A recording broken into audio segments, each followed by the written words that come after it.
ఒకే attack తో తెలంగాణ రాజకీయాలన్నీ లగచర్ల వైపు turn అయ్యాయి. తీవ్ర సంచలనం రేపిన లగచర్ల ఘటన రాజకీయంగా మంటలు రేపుతోంది. బీఆర్ఎస్ నేత మాజీ ఎమ్మెల్యే పట్నం నరేందర్ అరెస్ట్ తో అది బ్లో అవుట్ అయింది.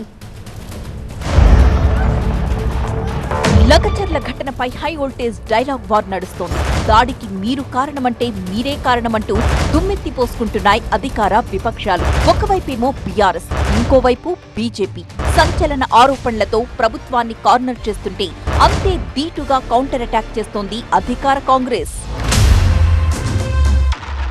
భోగమోని సురేష్ తనను కూడా కలిశాడని, కావాలంటే తనపైన కేసు పెట్టుకోవచ్చంటూ సవాల్ విసిరారు కేటీఆర్. ఐజీ తీరు చూస్తుంటే లగచర్ల దాడి వెనుక ప్రభుత్వ కుట్రే ఉండొచ్చన్నారు.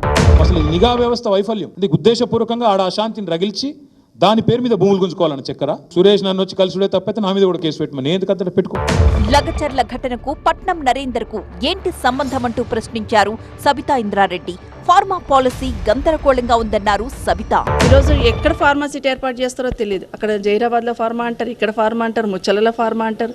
అసలు క్లారిటీ ప్రభుత్వానికే లేదు. సీఎం తీవ్ర ఫ్రస్ట్రేషన్ లో ఉన్నారంటూ ఘాటుగా వ్యాఖ్యానించారు డీకే అరుణ. ఆ ఫార్మా ప్రాజెక్టుపై రేవంత్ కు ఎందుకంత ప్రేమో బయట పెట్టాలని డిమాండ్ చేశారు. అక్కడ ఉన్న గ్రామ రైతులు అంత వ్యతిరేకిస్తున్నప్పుడు ఆ ప్రాజెక్టు మీద ఎందుకంత ప్రేమ, ఎవరి కోసం అంత ప్రేమ?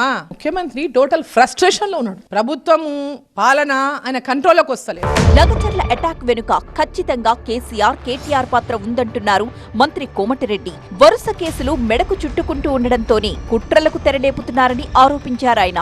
మన తెలంగాణ, ఆంధ్రప్రదేశ్ కాదు, భారతదేశంలో మొట్టమొదటిసారి సంఘటన ఇవాళ కేసీఆర్ ఆయన కొడుకు కలిపి చేసిన ప్లాన్.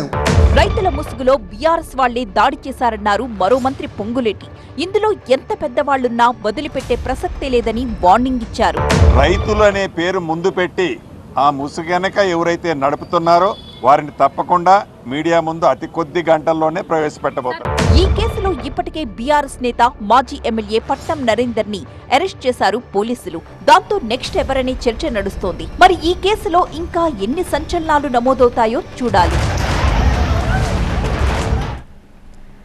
దాడి చేయించింది మీరంటే కాదు మీరే అని అధికార పార్టీ నేతలు, ప్రతిపక్ష నేతలు ఒకరినొకరు విమర్శించుకుంటున్నారు. మనం చూస్తున్నాం. పోలీసుల ఇన్వెస్టిగేషన్ ఏ విధంగా సాగుతోంది, ఈ దాడికి కారణాలు ఏంటి, వాళ్ళు ఏం చెప్తున్నారు? లేటెస్ట్ ఇన్ఫర్మేషన్ తో మా ప్రిన్సిపల్ కరెస్పాండెంట్ జ్యోతి జాయిన్ అవుతున్నారు. జ్యోతి, పోలీసు ఇన్వెస్టిగేషన్ సంబంధించిన అప్డేట్స్ ఏంటి?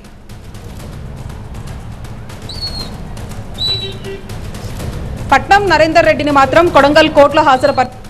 ప్రస్తుతం మనం కొడంగల్ కోర్టు దగ్గర ఉన్నాము.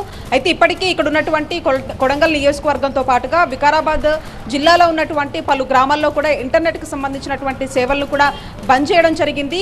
ప్రస్తుతానికి మాత్రం కోర్టులో హాజరుపరిచారు. అయితే ఆ న్యాయస్థానం ఎటువంటి తీర్పునిస్తుందనేది మాత్రం ఖచ్చితంగా వేచి చూడాల్సినటువంటి అంశంగా కూడా చెప్పుకోవచ్చు. అయితే ఈ కేసులో ప్రధానంగా నిందితుడిగా ఉన్నటువంటి సురేష్, అంతేకాకుండా పట్నం నరేందర్ రెడ్డి, ఇద్దరి మధ్య కూడా దాదాపుగా 42 సార్లు మాట్లాడినట్టుగా కూడా పోలీసులు ఇప్పటికే విచారణలో భాగంగా తెలుసుకోవడం జరిగింది. ఈ నేపథ్యంలో ఆ 42 సార్లు ఏ అంశాల గురించి మాట్లాడారనే దానికి సంబంధించి కూడా పూర్తిగా ఇన్వెస్టిగేషన్ చేసినట్టుగా తెలుస్తుంది. ఈ రోజు ఉదయం పట్నం నరేందర్ రెడ్డిని అరెస్ట్ చేసినటువంటి పోలీసులు నేరుగా వికారాబాద్ డీటీసీకి దీర్ఘంగా 4 గంటల పాటు విచారించారు.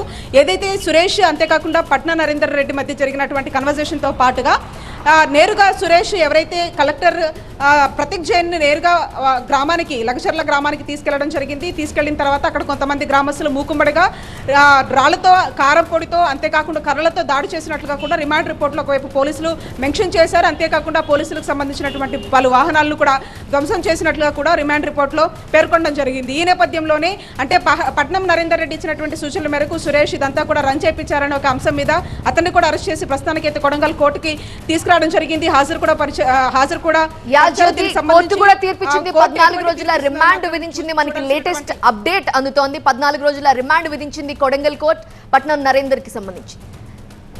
Thank you for joining Jyothi.